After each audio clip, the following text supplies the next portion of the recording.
હારીજ તાલુકામાં પંચાયતમાં ફરજ બજાવતા વિસ્તરણ અધિકારી મીનાબેન પરમારની સમી ખાતે તેમજ આરતીબેનની બદલી જિલ્લા પંચાયત ખાતે થતા તાલુકા પંચાયત સભા ગૃહ ખાતે વિદાય સમારોહ રાખવામાં આવ્યો હતો, જેમાં ટીડીઓ શ્રી તોરલબેન ઝાલા તેમજ મદદનીશ ટીડીઓ જયંતિભાઈ, તલાટી મંડળના પ્રમુખ દેસાઈ મહેશ મુખી તેમજ તાલુકા પંચાયત સ્ટાફ અને તાલુકાના તમામ તલાટી કમ મંત્રી હાજર રહ્યા હતા અને સૌએ વિસ્તરણ અધિકારીની પ્રશંસનીય કામગીરીને બિરદાવી પણ હતી।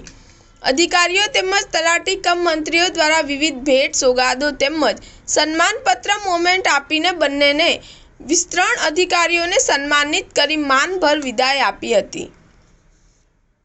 Star news 7 Patan.